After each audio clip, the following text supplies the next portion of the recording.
And this is why Hebrews tells us that we can enter boldly, right? Boldly. And it's like, how can we do that boldly? I am not worthy. And it's like, yeah, that's exactly the point. Jesus is worthy, and we stand in him. And so we enter boldly, not brashly, not arrogantly, quite the opposite, boldly. Please join us this week as Pastor Steve Brower continues in our study on Numbers by completing the last two of the three stories given to us in Numbers chapter 16 and 17. Our focus for the message will be upon Numbers 16, verses 36 through 17, verse 13.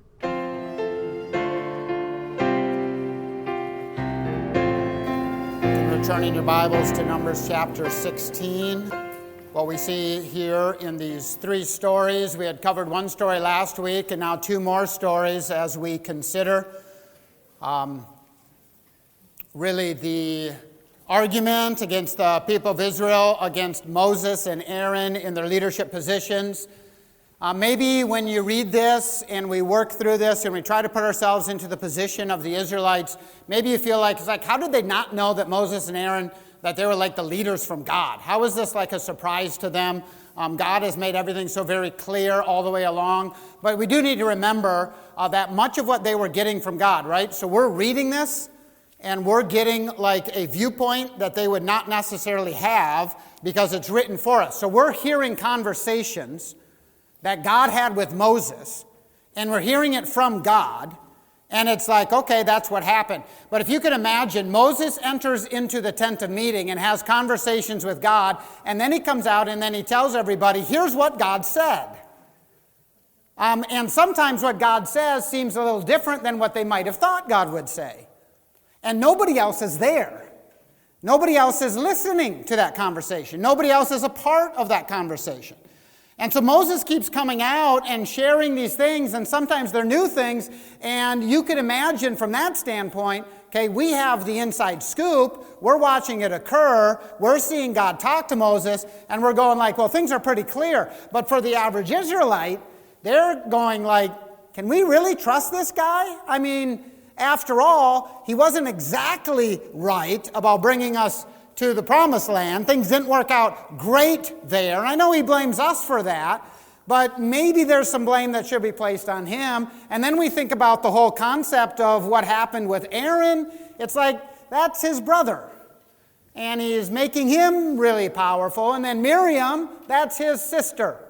And she's really powerful. And so now you've got Moses and his brother and sister who are put into these pedestals of ruling all of Israel.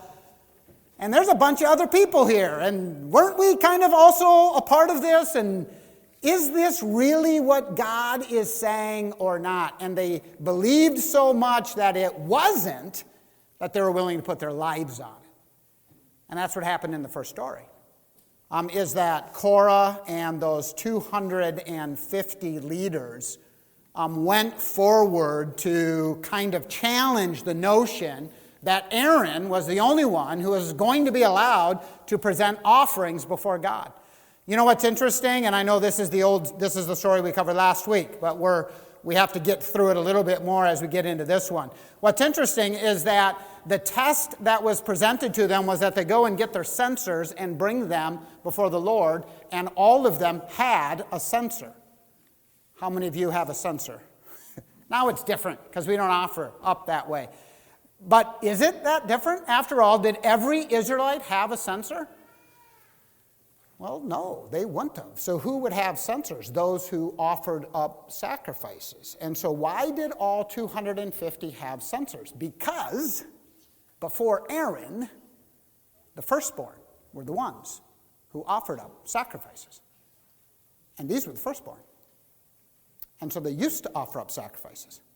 But then Moses said, God said, only Aaron can offer up sacrifices. And so now it's like, I don't know about this. I mean, are you sure? Is this? Let's see what God says about this. And so they go get all their censers and they show up to offer that sacrifice. Korah and 250 chosen and respected men of Israel. Now, remember the words of Moses, okay? So I'm giving you some empathy and sympathy for them, but please don't allow that then to think that God treated them unfairly. Because he did not. Because it was clear I'm trying to help us understand how they might have thought and felt. But it was clear. God was not, he didn't stutter about this, right? He made it clear. Moses is my guy, and Aaron is my guy, and Miriam is my gal, right? And he made that clear. It was not a question. He had put them into positions of authority. And he had demonstrated that over and over again. It was a difficult thing for them to embrace. And that's why they had said, previously to this passage, Moses, you have gone too far. And Moses' response to them is, no, you have gone too far, you sons of Levi, right? They were all people who were capable of offering sacrifices before the Aaronic priesthood, before Aaron was put into that position. And so Moses warns them. It's important to realize that that is what was happening. And all of that, though, comes down to this concept. They would know that God is active and that he would have defended his word. Okay, so just think about this. If they really believed that God was real, if they really believed that he was alive, if they really believed that he was active, and Moses was saying things that God said that he didn't say, what would God do to Moses? And so it's there for them, right? And it's like, well, on some level, they were disbelieving that God would take that kind of step, that he would actually do something to change it. Maybe Moses is lying. And the natural conclusion would have been, well, if Moses is lying, God will take care of it. Moses must not be lying. But that's not where they landed. And so ultimately, they challenged Moses directed, and they forced God to demonstrate Moses and Aaron as his choice, that no one but Aaron, his sons, could offer sacrifices. They really, legitimately, put God to the test. Just like Jesus in his temptation said, we should not put God to the test. And I would say that's exactly what they did. They came before God with their censers, and they paid a high price. Now, there's a good study here that we're not going to get into. I've hinted at with the firstborn, right? There's a great study there to dig into, to kind of consider what that all looks like, that we're not going to dig deep into. But they came before God with 250 censers, and what happens? Numbers chapter 16, verse 35, the verse right before the passage that we read, it says, and fire came out from the Lord and consumed the 250 men with the 250 men offering the incense. And that's where we're picking up the story. It seems very internal and specific to the time, that moment, how Israel was supposed to approach God. And so we might look at it and go, okay, this is all interesting, it's fascinating, it's Jewish history, it's biblical history, but what possible meaning can this have to us in the church in the New Testament era now? And I would say, well, there is a ton of meaning, right? There are deeper things at play here that have a bearing for us. And in the process of resolving this issue, God really provides two very clear object lessons, and we'll draw out some truths from them. Two object lessons, two memorials for Israel, and we'll be able to see those deeper truths pretty clearly. And that's the focus of these verses that we're studying, the last two stories of this trilogy. We have two memorials, a memorial of death and a memorial of life. And these are object lessons for them. And so as we had read, Numbers chapter 16, verse number 36, then the Lord spoke to Moses, saying, tell Eleazar, the son of Aaron the priest, to take up the censers out of the blaze. Then scatter the fire far and wide, for they have become holy. As for the censers of these men who have sinned at the cost of their lives, let them be made into hammered plates as a covering for the altar. For they offered them before the Lord, and they became holy. Thus they shall be a sign to the people of Israel. So Eleazar the priest took the bronze censers, which those who were burned had offered, and they were hammered out as a covering for the altar, to be a reminder to the people of Israel, so that no outsider who is not of the descendants of Aaron should draw near to burn incense before the Lord, lest he become like Korah and his company, as the Lord had said to him through Moses. And so we see an object lesson and a memorial here that is laid out for the children of Israel. And for us, the censers survived the blaze of God while the men did not. So think about what this looks like. You have the whole tabernacle structure. You would enter into the tabernacle. The bronze altar is right in front of you. And then beyond the bronze altar is the Holy of Holies, the tent of meeting, I should say, right? And so you have the tent of meeting, and inside the tent of meeting is the Holy of Holies. So what they would do is they'd bring their censers up to the bronze altar, and they would fill it with fire. And then they would approach to the tent of meeting. They didn't enter the tent of meeting, but the God appeared in the cloud, right? The cloud by day, the fire by night. This is what we would call the Shekinah glory. God appeared at the tent of meeting. And so he came out of the tent of meeting and he appeared in front of those 250 men. And fire came out of the blaze, is what it says, right? And so the Shekinah glory, fire came out much like it did to the two sons of Aaron that offered that offered strange fire. And fire came out from the blaze and consumed them. It's interesting that the fire consumes the 250 men, but it does not consume the censers. You're kind of reminded a little bit of, lost his name, I don't know why, Moses up on Mount Carmel. Elijah up on Mount Carmel. I told you I lost his name. Elijah up on Mount Carmel when he prayed and fire came down from God and consumed what? Yeah, everything, right? How do you consume stones? Well, if you're God, probably, nothing is hard, really. And so even the stones were consumed. But here, the censers are left. And I would say it's on purpose, right? He was going to use that as a memorial. And so he directs Moses to direct Eleazar, a son of Aaron, to raise up from amid the burning censers that had fallen on the ground, to raise them up. And so these bronze censers, they were tools used to burn incense. What did they look like? This is not them. But these are censers for various kinds. And so there's lots of different things that they could have looked like. Likely it was a pan or a pot in which you would put coals from the fire. Perhaps it had a longer handle. Perhaps it had a shorter handle. Could there have been some variety in them? There probably was, right? Because you're talking about some creativity that would have been shown through some of that if they all had their own censer. And they would fill that censer with coals from the fire, and then when they approached God, they would take incense and they would put it on the coals, and that would create the smoke of incense, and that would create the offering before God. Perhaps you've seen that in Catholicism or Catholic churches where the priest is swinging the censer. They basically take the censer and put it on a chain. And so then when you swing it, the smoke is dispersed better, right? But that's the censer. That's the same thing. So if in your mind you're like, yeah, what is a censer? What does that look like? That's what we're talking about. And so they all would have these instruments that they would use to burn incense. And so God had commanded that the censers of these men would be taken, and they were bronze, and he commanded that they'd be taken and they would be hammered out. And so whether it's a pot or whether it had some sort of long handle, whatever the case might be, they would take that and they would hammer it out into bronze plates.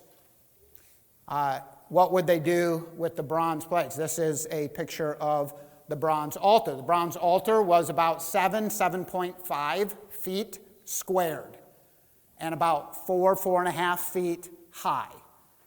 So if you think about that, 4.5 feet high, 7.5 feet all around. And as you can see on this picture that was captured from that time and preserved for us, it would have had these panels that were on there. We know that it had those grates as well because that's part of the construction that's given to us in Exodus. But it would have had these panels. And on those panels, they were already there. They're already bronze. And so God is now telling them, take these censers from these people who were consumed by God, hammer them into bronze plates, and add them to the bronze paneling that's there. Presumably, they would do it in such a way that it would create a memorial. In other words, it would be clear, because that was the whole point. And so they would have added it in such a way that it wasn't like, which is which, right? It probably would have been done in such a way that it was very clear that these represent the people who had rebelled against God. And so now you can imagine what this would do. Imagine a child talking to their dad and saying, "Why is that there?" And they would say, "Let me tell you about the story of Korah and the 250 people that did not obey the command of God." What a memorial. What an opportunity to talk about the holiness of God. What do we learn from this? We are not holy enough to approach God. You have gone too far, sons of Levi. This is what Moses had told them. And ultimately, death awaits those who trust in themselves. The second lesson here is really an implication of the first. The altar was the central focus of Israel's worship. And those bronze plates, those coverings, became a warning sign so that the Israelites and the Levites will not end up like Korah and his community by attempting to come near to Yahweh. And so it would reinforce even the structure of the entire camp. Remember the structure of the entire camp? The altar, the tent of meeting is at the center, and then surrounding it are the Levites, and then surrounding it are all of the tribes. And the whole focus was that you have a holy God who is dwelling in the midst of an unholy people. And it is way too easy to forget that concept, but the reality of that concept is that death awaits those who trust in themselves. Now, I would say that we need to be reminded that our God is a God of life, not a God of death. And we look at this and say, yeah, but he used death. And I would say God has always used death. He has always redeemed through death. In fact, what is this except a symbol of death? Isn't this a memorial? This is a memorial for us. These are bronze plates on the altar. These are bronze plates to ultimately say that you and I cannot approach a holy God on our own. That this is a symbol of death. But what's beautiful about this is that Jesus is not still on there. Amen? That Jesus has risen. That he's not still up there. We're not actually celebrating death. We are celebrating life out of death. And the bronze plates would have looked exactly the same to the children of Israel. That as they looked at that and they recognized that there is a wrong way to approach God and there is a right way to approach God. And the right way brings life and the wrong way brings death. Jesus rose from the dead because we serve a God who is living, not a God who is dead. So a memorial of death is the first thing that God gave them, but the second is he gave them a memorial of life. Look at verse number 41. But on the next day, all the congregation of the people of Israel grumbled against Moses and against Aaron. Are you getting tired of them yet? But on the next day, seriously, the next day, what was that?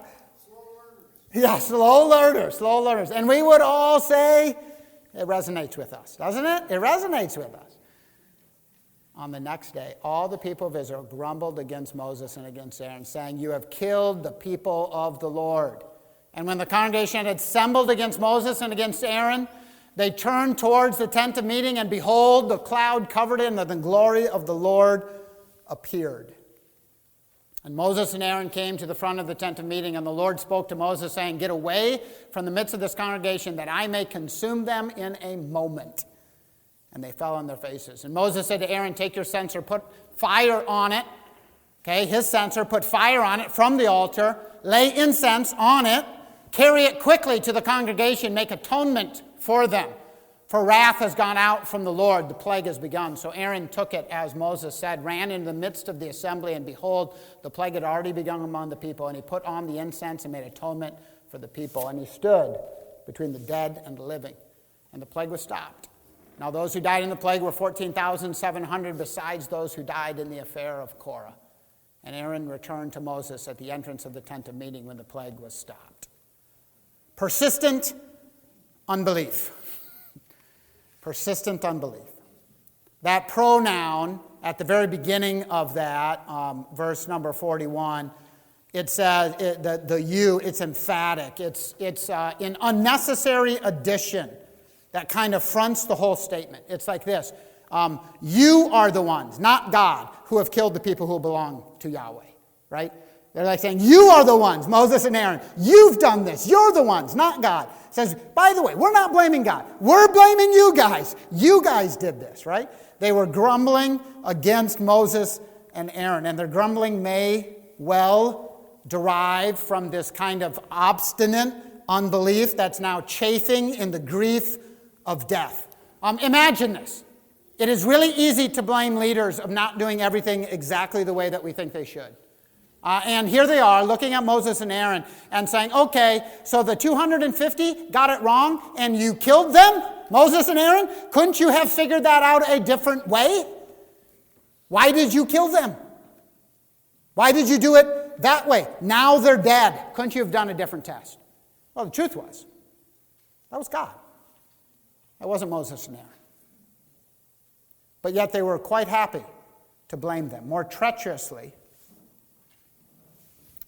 they may be simply continuing to hold on to the thought that Moses and Aaron put the chieftains to death in order to secure their authority. Which again is fighting against logic, because they saw, they would have known it was the Shekinah glory that sent out the fire. God himself did this. It's really difficult to argue that he didn't. But whereas the original complaint was that Moses and Aaron had exalted themselves over the assembly of God, now they accuse Moses and Aaron of using their authority to destroy the people of God. Your power wielding leads to death. It is really easy to fight against the power on some level. It's also hard to fight against the power. But it's really easy to blame those in authority. It's really easy to say, you did this wrong. It's really easy to say you should have done it different. And it is difficult to be the one who is actually there. Moses and Aaron were seeking to do it well. The appearance of God's glory is put out there in a dramatic fashion, right? And I just want to show you this. Verse 41, next day all the congregation grumbled, saying, you've killed the people of the Lord. Verse 42, and the congregation had assembled against Moses and against Aaron. They turned toward the tent of meeting. So just get the picture, right? It's painting, it's showing it. So they were grumbling, they gathered, and then they turned towards the tent of meeting. And behold, it's like, look. It's intended to catch your attention, right? Look, the cloud covered and the glory of the Lord appeared. So the whole congregation were like, we're going to go get Moses and Aaron. They turn towards it and God appears. And it's like, oh, I guess we're not. God's there. It's like, whoa, okay. And that's how you're intended to read it, right? It's written in a way to just be dramatic, to help us understand what's happening. And so Moses and Aaron come to the front. And the Lord spoke to Moses. Again, he's not speaking to them. He is not giving in to their demands. All along, it's almost the idea of like just, they had already said, don't speak to us because we're scared of you. But now it's like, we expect you to speak to us. But if you only talk to Moses, we're not going to trust that he's telling us the truth. But again, God says, he's only going to speak to Moses, saying, get away from the midst of this congregation that I may consume them in a moment. And they fell on their faces, Moses and Aaron. Even though they have been maligned and mistreated, they continued to respond right, and they fell on their faces before God. What a tremendous example. Persistent unbelief, but there is a sin that brings death. The rebellion against Yahweh is so persistent, it is also so deadly. Even as they turn towards that tent of meeting, God strikes them with a plague. His wrath begins to take their lives. What exactly did that look like? We don't know. You could probably imagine it with your mind. But they began to die, and they began to die quickly. And God himself provides a way. He provides a way for them to be saved. Look at verses 46 and 47. We notice the haste of all of this. And Moses said to Aaron, take your censer and put fire on it from off the altar. Okay, the fact that we are not given more detail in this is intended to make us feel the haste of it, right? Because God had told Moses, get away from them, they fell on their faces. And then Moses is now telling Aaron, go stop the plague, right? And so this kind of like staccato approach helps us feel the movement of it. It's like it's spurring us on. Take your censer and put fire on it from the altar and lay incense on it and carry it quickly to the congregation. Make atonement for them, for wrath has gone out from the Lord and the plague has begun. So Aaron took it as Moses said and ran into the midst of the assembly and behold, the plague had already begun among the people. You caught behold there this time, didn't you? Behold, look, the plague had begun in the midst of the people. And he put on the incense and made atonement for the people, and he stood between the dead and the living, and the plague was stopped. Man, what a moving scene. Can you see it in your mind? Aaron, the very person the people desired to kill. Do you think there's any question in his mind? Moses is saying, hey, listen, go get your censer, fill it with fire, grab some incense, get out there in the middle of the plague to stop this. Okay, well, it's a plague. People are dying. 14,700? And he's like, well, you know what? They didn't really like me. Maybe I don't like them. They didn't want my help. They think they can do it on their own. Maybe they should try to figure it out. Let's see how that goes for them. Man, wouldn't that have been a pretty natural feeling? But here's Aaron, who says, I am the high priest of God. And he fills his censer with fire, and he runs out into the midst of the people, and he stood between the dead and the living. What a tremendous example. Wouldn't that be a great painting to paint if I was a painter? A plague taking place, and there is Aaron offering up incense in the midst of death and dying before the Lord, and that incense is an atoning that is stopping the wrath of God from executing his justice upon the people. And when you look at that, who do you see? Is it not Jesus? Standing there between the dead and the living, willing to take the wrath of God on himself. He was both the mediator and he was the sacrifice. Aaron mediated and offered a sacrifice. Jesus mediated and was the sacrifice. It's unbelievable to think about. And so here's God. You say, why did God do this? Why didn't he just let Korah and all those others offer up incense before him? And I would say because God, in his wisdom, was giving us a picture of Jesus. And they didn't understand it. And how could they? They thought it was about them. But it was never about them. Man, there's a lesson there, isn't it? How many times do we think it's about me, and it's not about you? It's about God. And so God's plan was greater than their plan, and they could be a part of his plan if they would be willing to give in to his plan, if they'd embrace it, if they'd surrender to it, if they'd believe it. But it's like, yeah, but I want this, God. I want this. God said, that's not my plan. And his plan was so perfect and so wonderful and so layered that we're able to see Jesus through Aaron. But it couldn't happen that way if we did it their way. And so God said, don't do it your way. Do it my way. Trust me. Believe me. And ultimately, he said, it's not about death. It's about life. I'm providing a way here. This is Jesus. Life out of death. Because if this all seems very macabre, very death-focused, please don't miss this story. It is directly done by God because life comes only through him, right?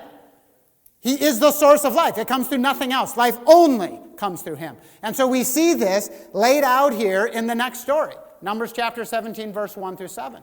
The Lord spoke to Moses, saying, speak to the people of Israel, and get from them staffs, one for each father's house, from all their chiefs, according to their father's house, 12 staffs. Write each man's name on his staff, write Aaron's name on his staff, on the staff of Levi. For there shall be one staff for the head of each father's house. Then shall you deposit them in the tent of meeting before the testimony where I meet with you, and the staff of the man whom I choose shall sprout. Thus I will make to cease from me the grumblings of the people of Israel, which they grumble against you. Moses spoke to the people of Israel. All the chiefs gave him staffs for each chief, according to their father's house, 12 staffs. And the staff of Aaron was among their staffs. And Moses deposited the staffs before the Lord in the tent of testimony. And we're going to pause and consider that. The staff, maybe this seems weird to you, but the staff was a common symbol of power and authority in the ancient Near East. And so it's really closely linked to its owner. We see that in other places throughout the Old Testament as well. But it was made unique here by some design to serve as some form of identification. And so this is a contest then, right, between Aaron and the 12 leading chieftains among the tribes. This is God's solution. Notice as well that the very thing they wanted, God is doing. He is proving his point, not by killing more, but through a means by which no one needs to die. And so he is actually going to prove that point here. Since each staff represents each tribe, when the staffs are brought into the Holy of Holies and left there before the Lord, it's as if the 12 tribes are being ushered into the holy presence of Yahweh himself. He will now meet with them. And so each staff represents that. You say, why didn't he just do that? Because he had already made it clear he is not going to allow anybody into the Holy of Holies unless they are, in fact, made holy by God. But he says, I'll take in the staffs, and they can represent each tribe. Notice as well that he is in the midst of proving his point. He is making it clear that he is about life. And the result and the point of the test is made clear. The man whom I choose, his staff will sprout. It's as if it were a living branch. It was like you bring in these dead staffs, and the one that I approve of will become alive. God is the fountain and the wellspring of life.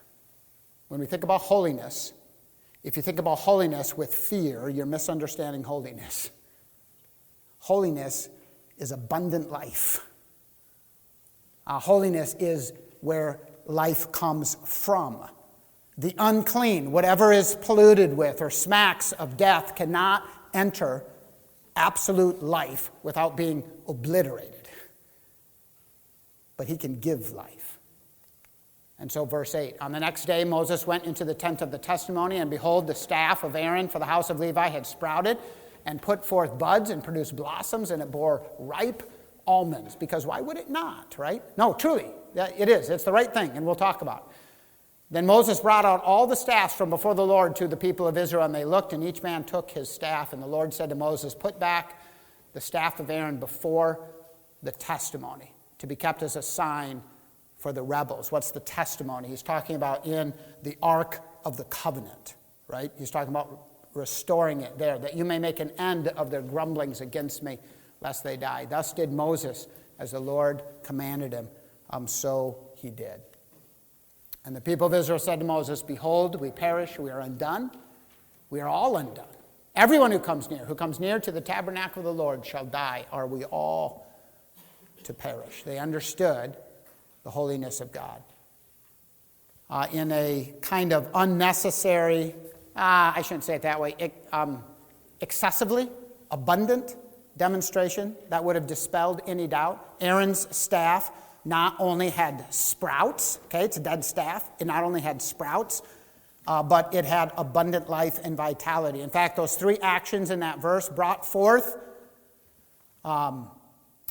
bloomed, and yielded. They are verbs which typically narrate consecutive action. So the idea seems to be that readers discovered the sprouted staff with Moses, and then before their very eyes, that sprouted staff brought forth flower buds and then continues to bring forth blooming blossoms and then continues to bring forth almonds. And so the idea almost, and I'm not sure if this is what happened, but the way the language is, it appears to be that they would have brought out Aaron's staff with the buds, and then while they all watched, it just developed into ripe almonds before them. Wouldn't have that been incredible? Now you say, was that how it happened, or did that all happen and they came out and the almonds were already there? Also incredible. Either way, miraculous, right? But the language appears to be one where it would have happened. You say, what would that have looked like? Here is an almond blossom, right? An almond flower. This is what it would look like, a bunch of them. We're not all that familiar with them. This is what an almond tree in bloom would look like. That's beautiful, isn't it? Here is an almond. We're not used to those either. In a different form. But on the tree, here's what a ripe almond on the tree would look like. Pretty cool, right? So this is Aaron's staff. Do you want to see a picture of Aaron's staff now? Yeah, me too. Let's watch a video. It's probably on TikTok. It's there. Yes. These are all object lessons. Here's the big point. While death awaits those who trust in themselves, life awaits those who trust in God. Korah and his companions trusted in themselves, and they perished. But God said, trust in me, and life is what I give you. And this is really the heart of Numbers. It's a sign and a demonstration of resurrection life in the wilderness. What a beautiful picture. And what apparently could not be accomplished by terrifying miracles that yielded death is finally resolved by a flowering piece of wood. Their grumbling ceases as they see that death gives way to life. And you think about what this means in our own lives. If we think about what this means from a standpoint of what Christ has done, if we think about our own righteousness will result in death. So we got to catch the big messages and see how clearly it points to Christ. And all along, I've talked about that, pointed out the cross. But if we attempt to enter into the presence of God based upon our own merit, we will face death. That is Korah. It is what he did. He said, I can do this. I'm enough. I can offer incense before God, and he was basing everything on his own merit. God is too holy for that. We are too unholy for that. The bronze plates have to remind us of that. You are not holy enough to enter into the presence of a holy God. And this is not just a message for the Israelites, it's a message for all men. Hebrews tells us it's appointed unto men once to die, and after that, judgment. We will all stand before God. And dear friend, if you do so, and all you have to rely upon is yourself, your own works, your own merit, your own efforts, your own righteousness, you will die. You will die. You will become holy through fire, just like Korah. But if you come with the righteousness of Jesus, then you will become holy through him. How can you stand in the holiness of God? You have to become holy. Be holy, for I am holy. How do we get there? How can we do it? It can't be ourselves. And God has provided a way for you and I to stand in his presence. It's not Aaron, it's Jesus. Because Aaron pointed towards that greater priest. As I mentioned, Aaron was a mediator who offered sacrifices. Jesus is the sacrifice. And if you appear before God with your righteousness, you will die. But if you appear before God with the righteousness of Jesus, you will live. And it is God who has done this. It is God who has made the way. It is God who has said, I want you to live with me. That is what God has done. And that is what he did in the Old Testament. That is what he has done in the New Testament. Our righteousness is death, Jesus' righteousness is life, and God's presence is life. It is in the presence of God that we find life. It is no mistake that Aaron's rod budded when it was in the presence of God himself. That in the Holy of Holies, dwelling with God, it found new life. It was dead, and it was born again. Don't take that too far, but you see what we're doing. It was given new life.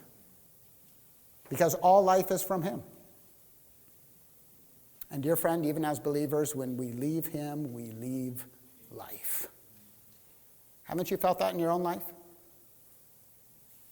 That when we follow that errant path of our own righteousness in whatever small ways that we do, that we walk away from the abundant life that is found in abiding in Christ. And so we see this theme interwoven throughout all of Scripture and certainly brought out in great contrast and stark detail here in Numbers. When we go to him, we stand in the blessing of life. You know what's truly amazing is that fear and trepidation that the Old Testament believers would have felt as they looked at God has been completely removed from us. And so that we can enter with boldness through the veil into the Holy of Holies. Man, the more that we study this and think about this and consider what life would look like for the Old Testament believer, and then we think about the blessings that we have in Christ, isn't your mind just blown? As you're like, man, we get to enter into, and this is why Hebrews tells us that we can enter boldly, right? Boldly. And it's like, how can we do that boldly? I am not worthy. And it's like, yeah, that's exactly the point. Jesus is worthy, and we stand in him. And so we enter boldly, not brashly, not arrogantly, quite the opposite, boldly. And we stand in the confidence of Christ because of all that he has done. And let's not forget, Jesus was sent by God. That's his desire. There's no division here. There's no dichotomy. God wants that relationship with you.